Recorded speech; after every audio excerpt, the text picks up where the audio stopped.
Bismillahirrahmanirrahim. I hope and pray that you all are safe and fine. So in the subject of banking law and practice, we were discussing about the prudential regulations issued by State Bank of Pakistan. The last lecture we had discussed certain questions, we can say generally asked questions regarding the prudential regulations, and today we'll move forward and we'll address different questions which were left behind in the last lecture, and today we'll cover that topic, and inshallah we'll cover the whole course outline, and it may be the last lecture of your course.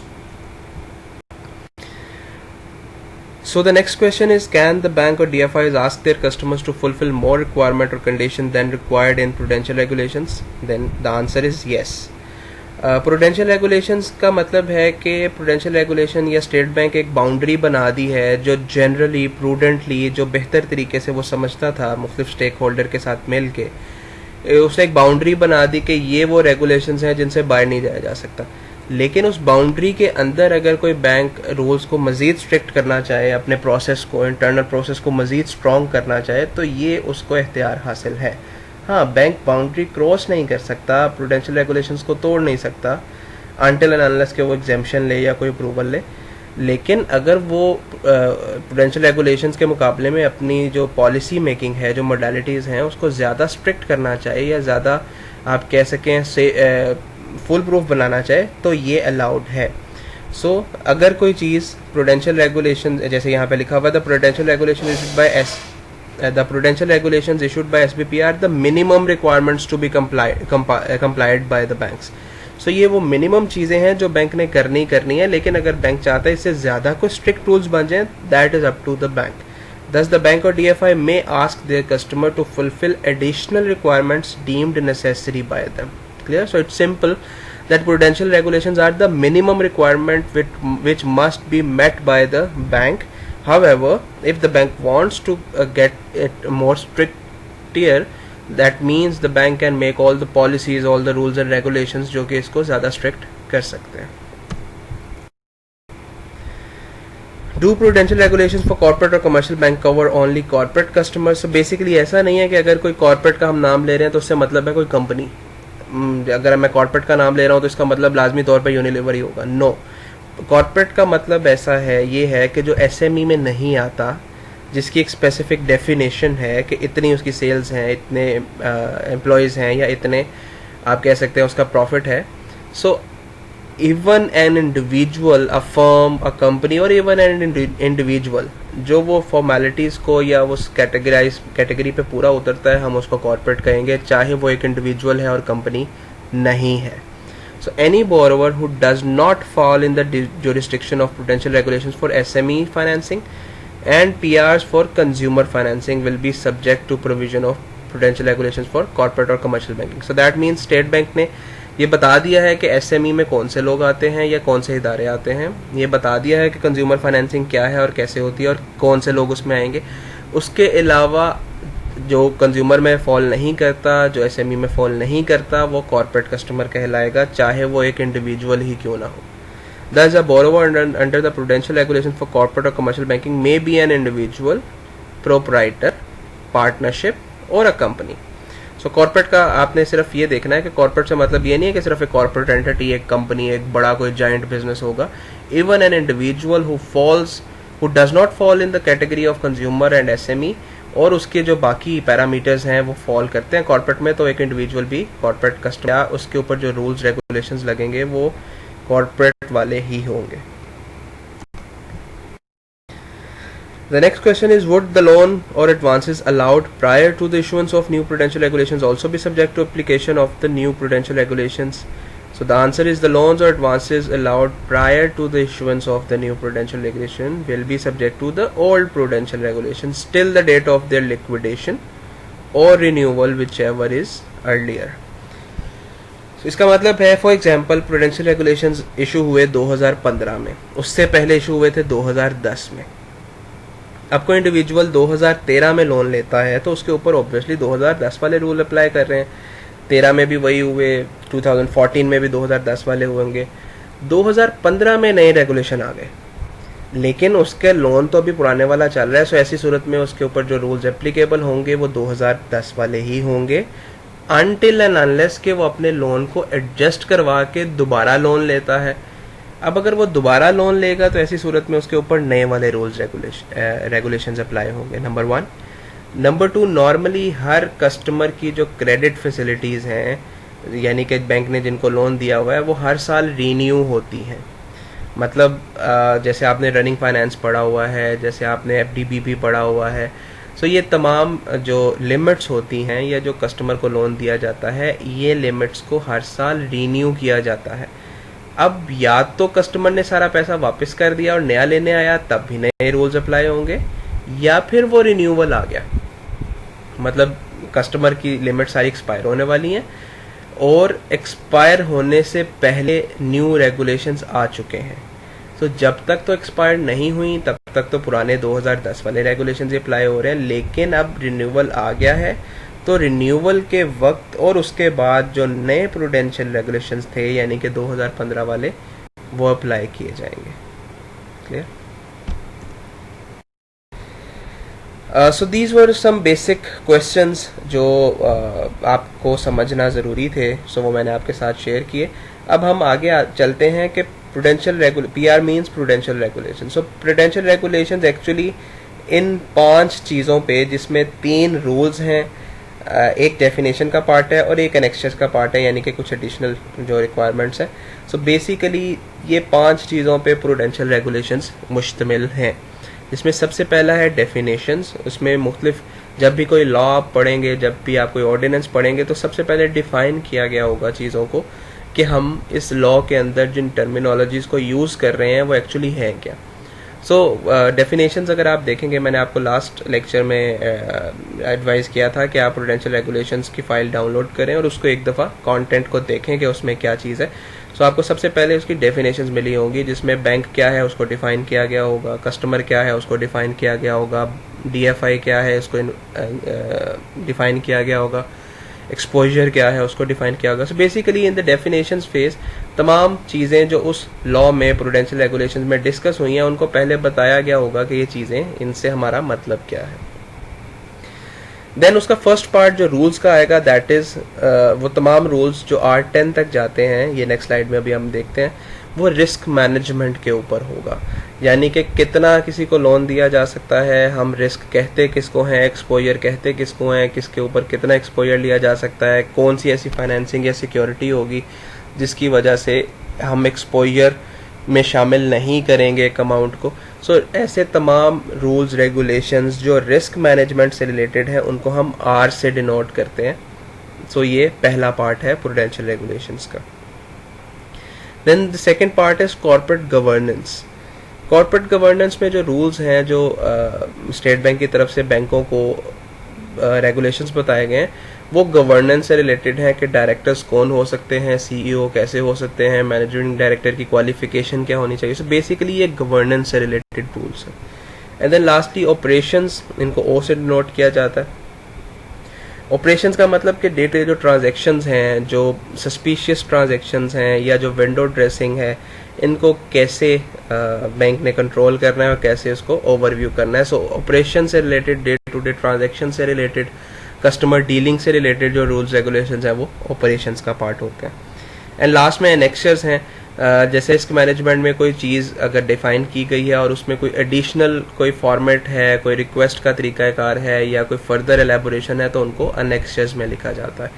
अब मैं आपको इसके बाद contents की detail बताता हूँ ताकि ये चीज़ें आपको क्लियर हो जाएं। सो सबसे पहले जैसे मैंने आपको कहा था, रिस्क मैनेजमेंट या R रेगुलेशंस होते हैं। We have 10 regulations regarding to it. So regulation R1 basically बताता है एक्सपोजर लिमिट्स को, कि एक कस्टमर के ऊपर आप कितना एक्सपोजर ले सकते हैं। एक कस्टमर को आप देखें, there are 2 different things, loan देना और एक्सपोजर लेना, they both are 2 different things. For example, मैं कहता हूँ कि अगर एक कस्टमर मेरे पास आया है 100 मिलियन का लोन लेने और उसके साथ वो मुझे मेरे ही बैंक में एक जगह पे उसने TDR या टर्म डिपॉजिट जमा करवाया हुआ है जो कि 150 मिलियन का है। वो मुझे कहता है कि आप 150 मिलियन जो मैंने आपके अकाउंट में फिक्स करवाया हुआ है, मैं निकलवाना नहीं चाहता, आप मुझे उसको सिक्योरिटी के तौर पर रख के 100 मिलियन का लोन दे दें।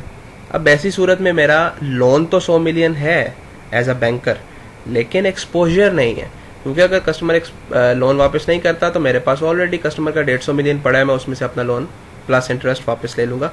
सो that means there is a difference between exposure and the loan. So यहाँ पे जो बात हो रही है वो एक्सपोजर की हो रही है। सो एक्सपोजर कितना होना चाहिए, किस तरह उसको कम किया जा सकता है, होना चाहिए, सारा कुछ R1 के अंदर मौजूद होता है। Similarly limit on exposure against contingent liabilities, contingent होती हैं जो हो भी जो मतलब एक्सपोजर हो भी सकता है और नहीं भी हो सकता। For example letter of credit. Letter of credit आप जानते हैं कि अंडरटेकिंग होती है बाय द इशूइंग बैंक और बाय द ओपनिंग बैंक कि अगर इंपोर्टर पे नहीं करता तो इंपोर्टर का बैंक पे करेगा। Now this is contingent. Contingent कहते हैं जो हो भी सकते, विच मे एंड मे नॉट हैपन। अगर तो इंपोर्टर ने पे कर दिया तो इसका मतलब है बैंक की कोई रिस्पॉन्सिबिलिटी नहीं है, लेकिन अगर इंपोर्टर ने पे नहीं किया तो फिर ये बैंक की लाइबिलिटी बन जाती है, इसीलिए इसको कंटिजेंट कहते हैं। सो कंटिजेंट लाइबिलिटी का एक्सपोजर डिफरेंट है और एक नॉर्मल रनिंग फाइनेंस जैसी लिमिट का एक्सपोजर डिफरेंट है।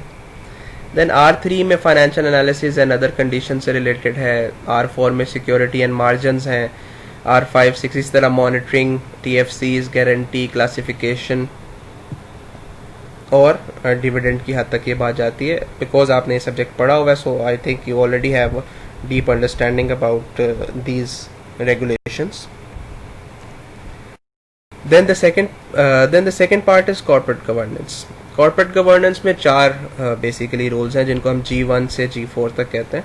So basically corporate governance, board of director and management, इसमें डिटेल्स लिखी है कि डायरेक्टर्स कितने हैं, कैसे हैं, क्या उनके आप कह सकते हैं कि एजुकेशन है, क्वालिफिकेशन है, एक्सपीरियंस कितना है, एज कितना है। सो ये सारी बातें जो G है या कॉर्पोरेट गवर्नेंस के रूल्स हैं, ये बताते हैं कि कौन एलिजिबल है डायरेक्टर बनने के लिए, कौन एलिजिबल है CEO बनने के लिए, कौन एलिजिबल है मैनेजिंग डायरेक्टर बनने के लिए। सो दैट मीन्स अगर आपको कोई डायरेक्टर या कॉर्पोरेट गवर्नेंस करनी है तो उसके लिए भी आपको ये प्रूडेंशियल फॉलो करने पड़ेंगे।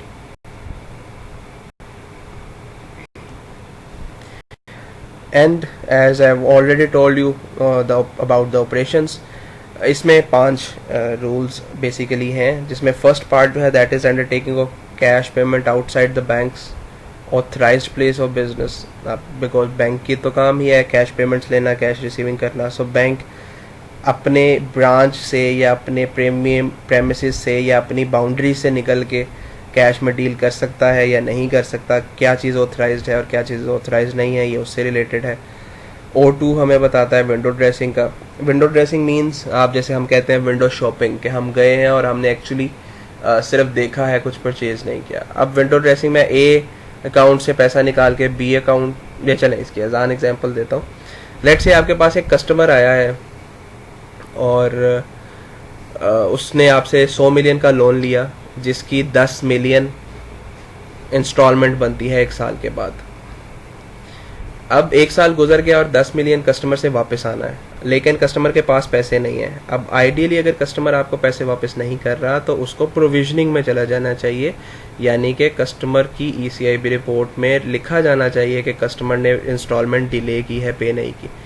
बट आप उसके बदले उसको 10 मिलियन का अगला लोन दे दें कि जी ये 10 मिलियन आप ले लें और उस 10 मिलियन से पुरानी वाली इंस्टॉलमेंट पे कर दें। Now this is window dressing, कि आपने एक पिछला लोन रीपे करने के लिए उसको एक नया लोन दे दिया जिसकी ज़रूरत उसको किसी नहीं थी। आपने प्रपोजल में तो ये लिखा कि उसको रॉ मटेरियल चाहिए वर्किंग कैपिटल के लिए, वो लोन ले रहा है, बट एक्चुअली उसके पास पैसे नहीं थे और उसने एक पुराना लोन रीपे करना था। पुराना लोन रीपे करने के लिए आपने उसको एक नया लोन दे दिया। So this is window dressing. So उससे रिलेटेड रूल्स एंड रेगुलेशंस इसमें लिखे हुए हैं। सिमिलरली फिर रिकॉन्सिलिएशन, मेंटेनेंस ऑफ एसेट्स और FE 25 का जो सर्कुलर्स हैं उससे रिलेटेड आपको याद होगा FE 25 सर्कुलर आया था जब 1998 में, एक इस डर से कि सब जो फॉरेन रिजर्व्स हैं वो हमारा बाहर चला जाएगा। जब एटॉमिक ब्लास्ट किए गए थे तो नवाज शरीफ साहब की गवर्नमेंट के अंदर जो फॉरेन अकाउंट्स थे उनको सीज कर दिया गया था। दैट मीन्स के सारे जो डॉलर्स या फॉरेन करेंसी थी उसके बदले पाक रुपीस दिए गए थे और डॉलर्स जो हैं वो सीज कर दिए गए थे कि कोई भी इंडिविजुअल अपने अकाउंट से डॉलर विड्रॉ नहीं करवा सकता।